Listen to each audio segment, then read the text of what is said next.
Hello friends, welcome to my channel. Today we will discuss about demultiplexer. पिछले video में हमने multiplexer देखा था। आज की वीडियो में हम बात करेंगे demultiplexer. Demultiplexer is also known as data distributor. हम इसको डेटा डिस्ट्रीब्यूटर भी बोलते हैं। इसमें एक सिंगल इनपुट होता है और आउटपुट जो है मेनी आउटपुट होते हैं। अब जो एन आउटपुट्स है, इस ब्लॉक डायग्राम में एन आउटपुट्स है और m number of selection lines है और सिंगल इनपुट है। जो आउटपुट है वो इक्वल टू होता है 2 to the power m, और where m is the number of selection lines. m क्या है? नंबर ऑफ सिलेक्शन लाइंस है आपकी, राइट। तो ये सिलेक्शन लाइन ये डिसाइड करेगी कि जो इनपुट में जो डेटा आ रहा है वो कौन से पर्टिकुलर आउटपुट लाइन पर डायरेक्ट करना है। ये कौन डिसाइड करेगा? ये सिलेक्शन लाइन डिसाइड करेगी।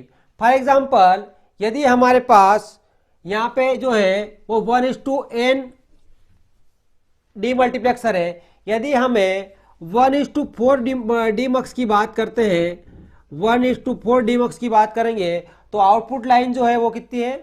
4। इनपुट 1 है, आउटपुट 4 है। अब यहाँ पे सिलेक्शन लाइन आपको डिसाइड करना है, तो सिलेक्शन लाइन कैसे डिसाइड होगी? इस फार्मूले से n equal to 2 to the power m से। तो आपके पास n आउटपुट है, 4 equal to 2 to the power क्या है? m। 4 को हम लिख सकते हैं 2 की पावर 2 इक्वल टू 2 की पावर m। तो हम बेस बराबर है इसलिए पावर को कंपेयर करेंगे तो n की जो वैल्यू है वो होगी 2। दैट मीन्स जो number of selection line required होगी 1:4 डी मल्टीप्लेक्सर में वो कितनी होगी? 2।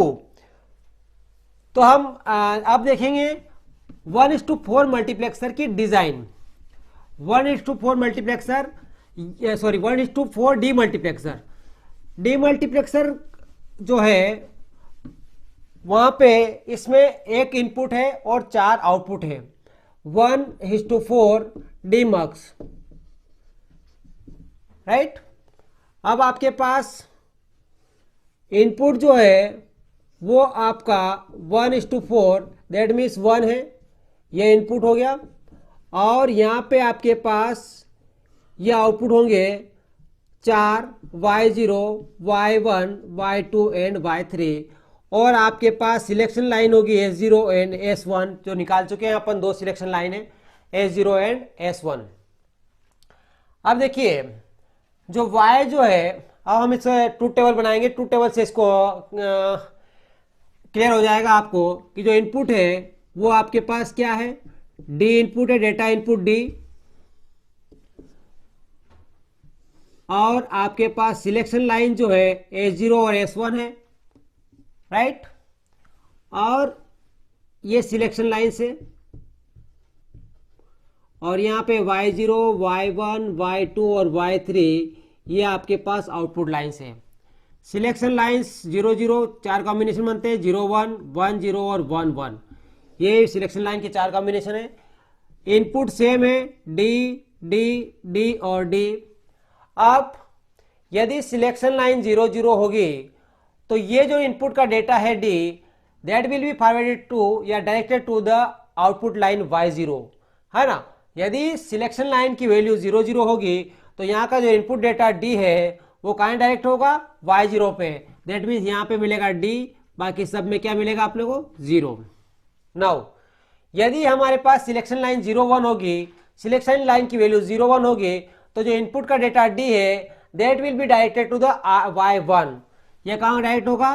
तो y1 पे D मिलेगा, बाकी सब पे 0।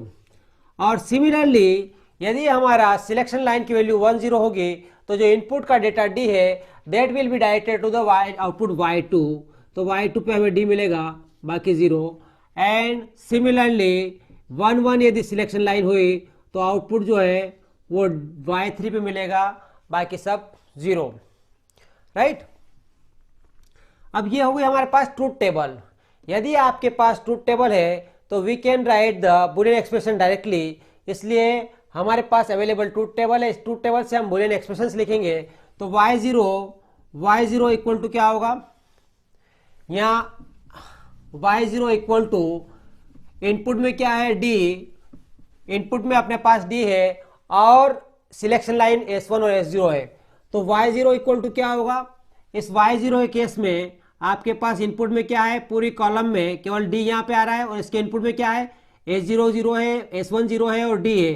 तो S0 0 को मिन टर्म में बार से रिप्रेजेंट करते हैं, तो S0 बार, S1 बार और D।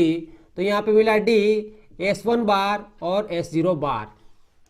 सिमिलरली मैं Y2 की बात करता हूँ। Y2 वाले कॉलम में यहाँ पे D आ रहा है। इसके इनपुट में क्या क्या है? इनपुट में Y1 जो है, Y1 equal to S0 into S1 bar, D पहले लिखेंगे, वैसे तो कुछ फर्क नहीं पड़ता उससे, D into S0 S1 into S0 का बार। सिमिलरली Y2 इक्वल टू क्या होगा? इस कॉलम में यहाँ पे D है, D का इनपुट में क्या है? D इनपुट है, S0 जो है वो आपका कॉम्प्लीमेंट है, 0 है, और S1 विदाउट कॉम्प्लीमेंट है, बिना 0। और similarly last Y3 equal to D into S1 into S0, because दोनों ही 1 1 है, इसलिए हमारा S1 इंटू S0। अपने पास अवेलेबल है expressions. With the help of this boolean expression we can derive the logical diagram. इस बुलियन एक्सप्रेशन की सहायता से हम लॉजिकल डायग्राम बना सकते हैं, राइट।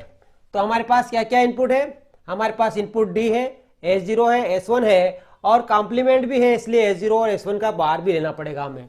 तो यहाँ पे हम ड्रा करेंगे।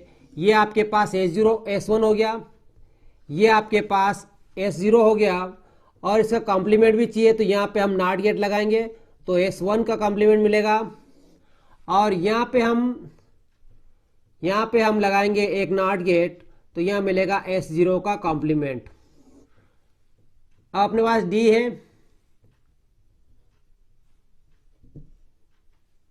D यहाँ पे डेटा इनपुट D, ये D फर्स्ट D S0 बार S1 बार, D S0 बार और S1 बार। तो ये आपके पास क्या इक्वेशन हो गया? ये आपका एंड गेट लगेगा क्योंकि मल्टीप्लिकेशन में टर्म है, और यह मिलेगा Y0। Similarly S0 bar into S1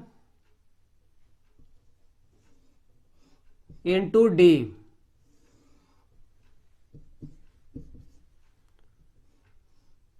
ये मिला आपको Y1। फिर आपके पास S0 बार S1